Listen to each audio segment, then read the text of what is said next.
Hi, this is my review of Era the Consortium Revival. This is a horror expansion for the Era the Consortium role-playing game. But saying that would be simplifying things a bit too much. This is a short horror novelette. This is a complete campaign framework, a complete campaign where you can see how a game of Era the Consortium with survival horror elements would proceed. And it is also a set of rules of both mechanical and theme elements that you can employ in any Era the Consortium adventure or campaign to turn it into a survival horror situation.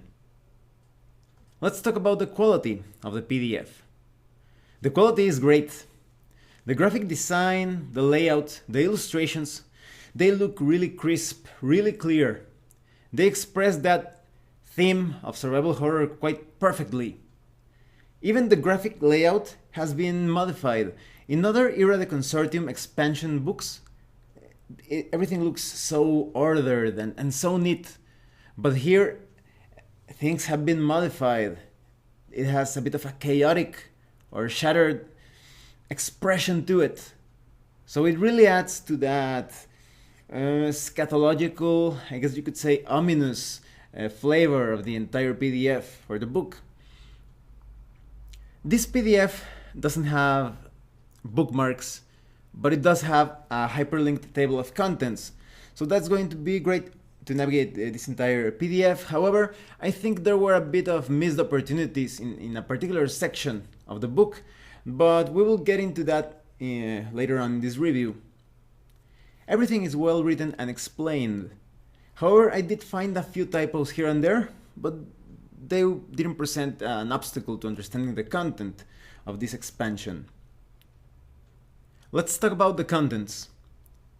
After a brief and clear introduction that informs you of some of the inspiration behind Era the Consortium Revival, you immediately go into a really nice piece of fiction. It feels a bit like a horror sci-fi novelette.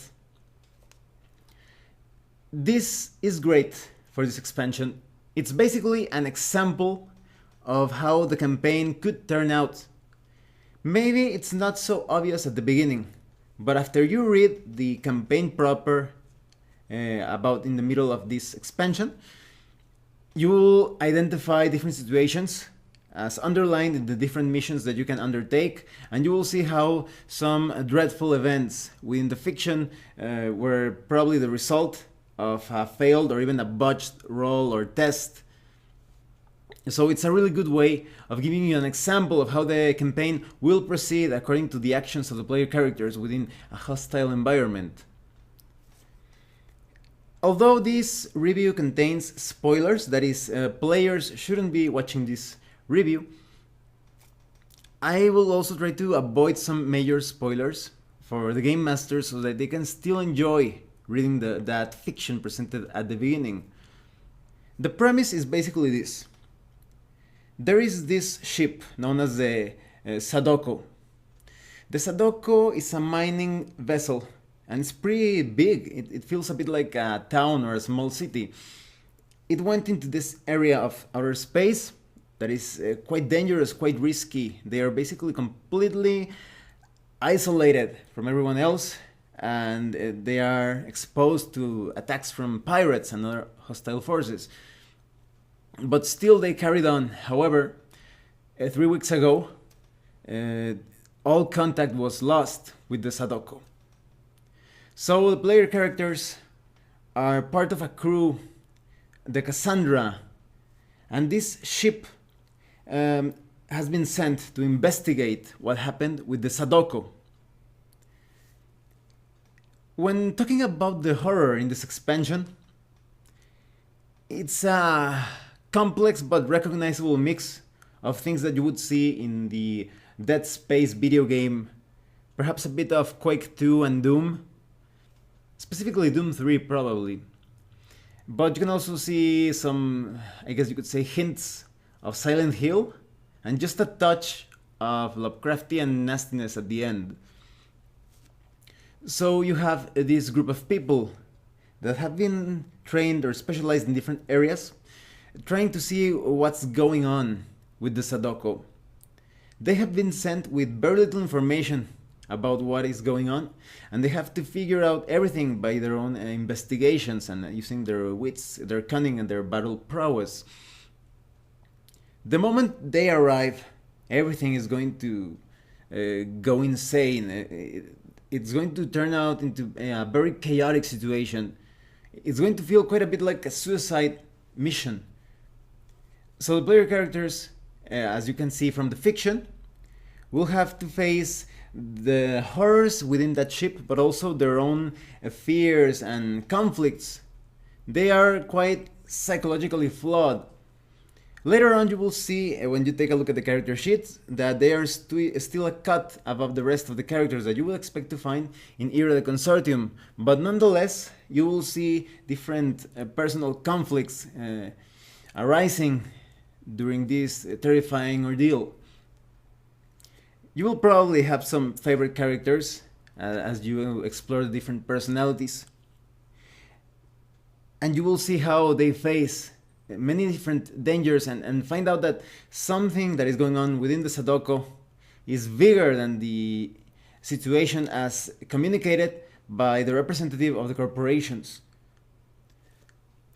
If I had to point out a flaw within this fiction, is that the horrors sometimes do not feel as scary. Sometimes, most of the time, the effects of suspense and the gruesomeness of the killings and mayhem that these abominations bring about is communicated perfectly. It tells you a lot about the survival horror situation that they are experiencing, but sometimes I think that the characters rush through situations a bit too much, and that takes a bit away from the fear. Sometimes the presence of the creatures is not felt as strongly, but there are some moments of brilliance where I imagine myself in that situation, and it seemed quite a bit like a nightmare reality of sorts. Moving on, after fiction, you have information about the different characters. This campaign feels a bit like a playbook situation. That is, all of the character sheets, they give you the biography of each of these characters and their special abilities, everything about them, to the point that you feel that you are being handed out a script. Not all of the crew members are playable. Some are key to proceed with the story. They are non-player characters. But I think that this expansion accomplishes something that I have rarely seen in situations where they give you pre-generated characters. Sometimes pre-generated characters are just there to serve as tools to get started right away, to get some players into the adventure as soon as possible. But you really want to play as these player characters because they have specialties unique to each one of them. That is, one character is basically a battering ram. He is able to tackle his way through many different enemies. Some other characters are really good at persuading others. Some other characters are great at medical situations, when using different types of weapons and improvising, making improvised weaponry. And so that's awesome, and the character sheets are perfect to just print them and hand them out during the session. So you will waste no time at all trying to get the players into the setting, into the story. Then you have information on implants, equipment, and vehicles. You have different weapons that you would expect to find aboard different ships, the Cassandra and the Sadoko. They are somewhat standard, but the gear is more focused on survival, and that's perfect for the theme of this campaign. When we get to the rules of survival horror, you will see why. So you have, for example, the auto pistol of open technology, LR4843. You have the assault rifle from Smertius Security, DF592-3H. And you also have improvised weapons. The illustrations are great, and they you really get a sense of how to use them, how to craft them, how to obtain them thanks to the rules presented in this document. After the weapons, you have the survival gear that I was mentioning, and it's mostly focused on oxygen, like the gas mask, but also on finding different threats. So, for example, you have the proximity detection device, you have a portable toolkit, hacking equipment, etc.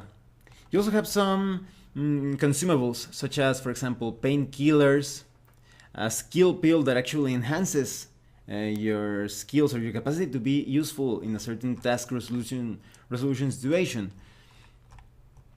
And then we have maps of both of the ships. We have a map of the Cassandra and a map of the Sadoko. The maps look great, and I think this design is going to be appreciated even more if you buy the physical book, or if you decide to print this expansion, because everything is laid out horizontally, so you can take a look at the map and then at the information of each section of a particular ship. Everything is perfectly laid out.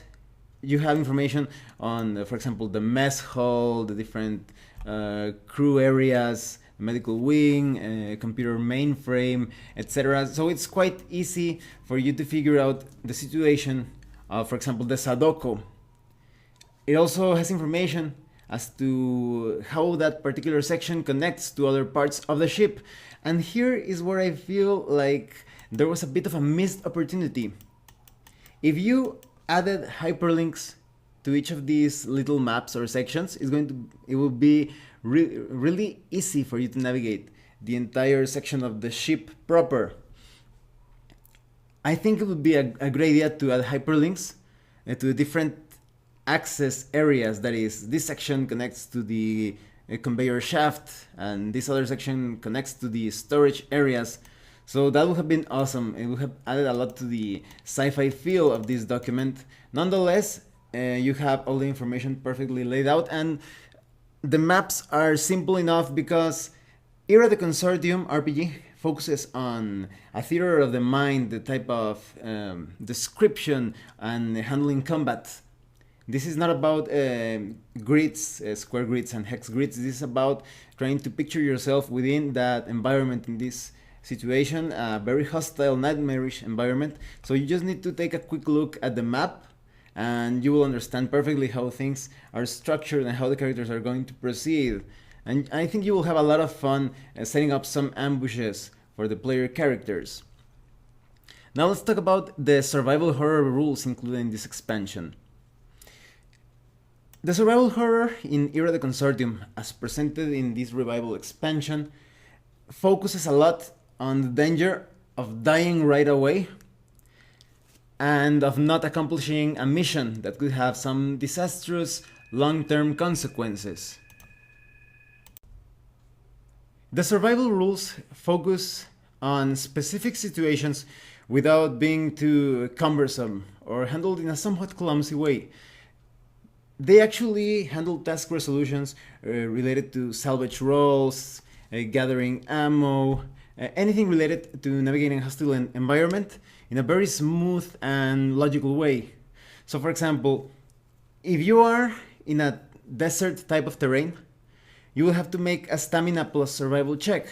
But this is going to be quite different if, for example, the area is quite obscure, foggy, or covered in vegetation. Then you would make a check based on wits and survival. Or maybe the terrain is quite treacherous. It will be a dexterity plus survival type of check.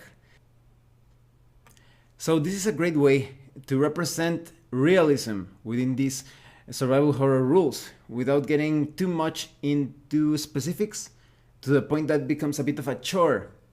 That is, task resolution concerning salvage rolls, improvised weapons, equipment durability and usability, and how to repair equipment and how to handle equipment damage is going to be handled in a smooth way. It integrates with the core system, because not all of the rules presented here are going to be used in the Revival campaign, but it's still great to have them if you want to create your own horror sci-fi stories. Of course, this is part of the value of the Era the Consortium Revival expansion.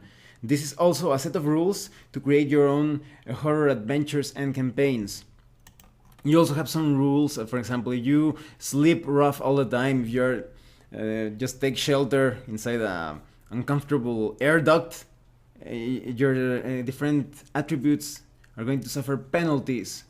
You need to find a comfortable place to sleep, otherwise your character will go a bit into a downward spiral where you become weaker and you will think less clearly, and that will spell the end for you eventually. You also have great tips on how to handle any situation in a survival horror type of adventure or campaign. That is, details concerning ammunition, for example, that in the core rulebook is handled differently. That is, in Era of the Consortium, ammunition is no problem. Ammo is always plentiful, it's not taken into consideration, but in a survival horror situation, you will have to administrate how you're going to spend your ammunition. Perhaps you want to save it for bigger threats, and you want to dispatch those weaker foes with some improvised weapons. Because ammo will not always be available, and that's part of the dread of the horror of Revival. There's also more information on, for example, how to handle hazardous environments and the things that could happen related to, for example, falling down from long distances, how to surviving, and what happens when a weapon makes too much noise. They also give you a bit of advice on how to handle the unarmed damage, because this campaign is quite lethal. They actually recommend that you make some tweaks so that the players have a bit of more of a chance when surviving, fighting against different horrifying creatures. Although I think that this campaign is perfect to use the gritty damage system as presented in the core rulebook. But that's just me. If you want to really scare your players, I recommend that you do not, let's say, hold back when you present the adventure, or rather the entire campaign. This expansion also gives you great tips on how to create a survival horror adventure or campaign. So everything related to the environment, suspense, anticipation, the downtime, the respawning of different monsters, the weirdness of the setting, that is the uncanny valley effect, everything is detailed right here. So this is great for a starting game master who feels a bit not as confident when running a survival horror campaign or adventure. Then you have information on different non-player characters and even some reserve characters that you can use, because this adventure is perfect for a total party kill.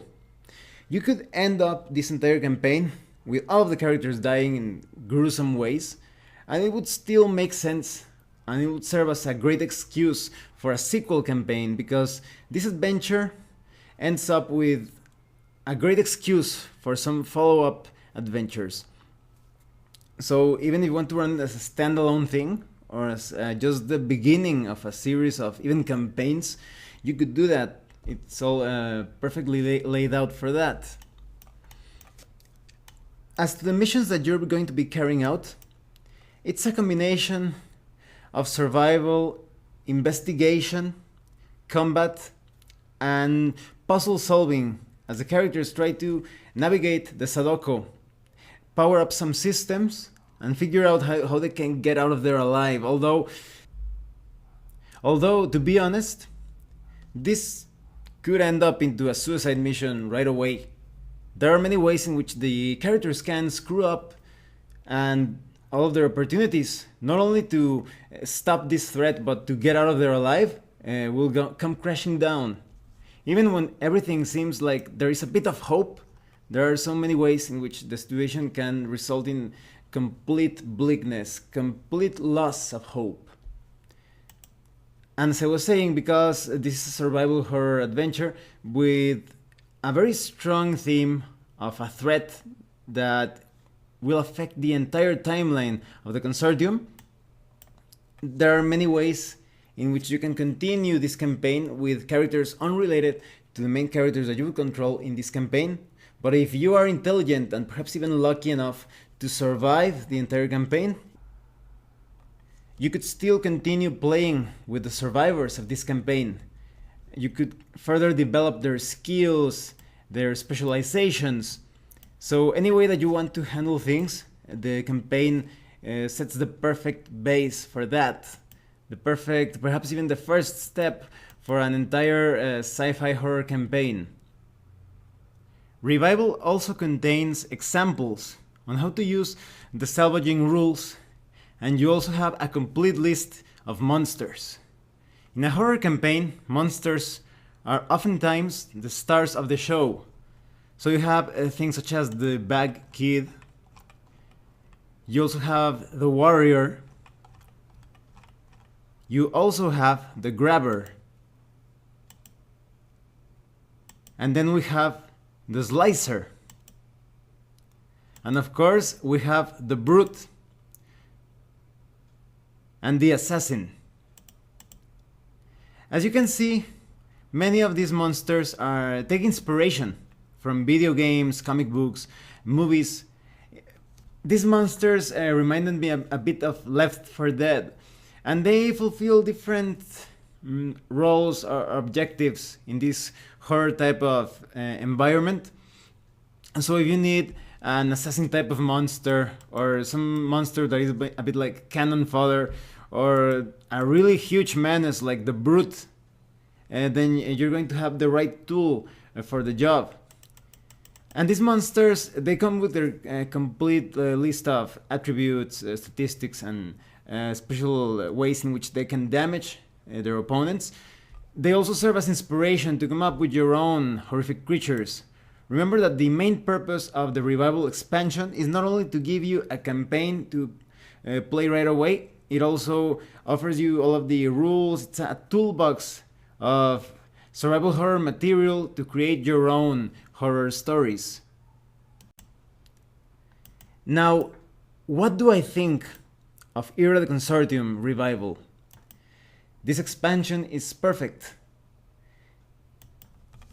I think that the greatest strength of this campaign is the customization and ease of handling all of the different missions of the campaign. If you want to play things out a bit more pulpy, there are many tips on how to do that. I think that would be the standard way of handling things like survival horror pulp type of game. But if you, for example, follow my advice and use the gritty rules of the core rulebook, and you do not lessen the blows from unarmed combat, this is going to be really scary. And I think it sets the tone and the pace for the horror situations in Era the Consortium, the RPG as a whole. I think it was great that they didn't try to copy a particular style. They tried to take the best elements of different sci-fi horror stories, and they didn't, for example, turn it into a Call of Cthulhu in space type of situation, focusing completely on cosmic horror and madness, although there are some maddening situations, and the horror is quite cosmic. You will notice that at the end of the adventure. It feels like a combination of the best elements imaginable, while at the same time focusing on that fear of staying alive and fulfilling a certain objective or completing the mission. Otherwise, the entire consortium and the future of the setting is going to be quite bleak, because the heart of the threat is a very alien, very monstrous and manipulative, I guess you could say, intelligence that could serve as a recurring villain, as a really long-term threat that could plague the timeline for centuries perhaps. There is a bit of a mystery behind the major threat as presented in this campaign, so you could even play around with that concept, with that source of danger for the entire timeline. So I highly recommend the Era the Consortium Revival expansion. You get a lot of value. You get a horror sci-fi novelette at the beginning.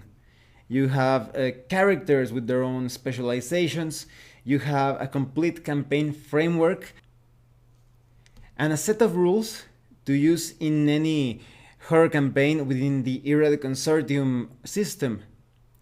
Although I think it's also worth it to take this expansion and use it in some other sci-fi systems or settings. You only need to modify a few things, but because the campaign is all well structured and you could just change a few things here and there, for example the alien races, you could take this entire sci-fi story and reskin it and just use the mechanics of a particular sci-fi system to have a horror adventure campaign within your favorite sci-fi RPG system. So definitely get this expansion. Well, thanks for watching my review. If you have any comments or questions, please let me know. See you later.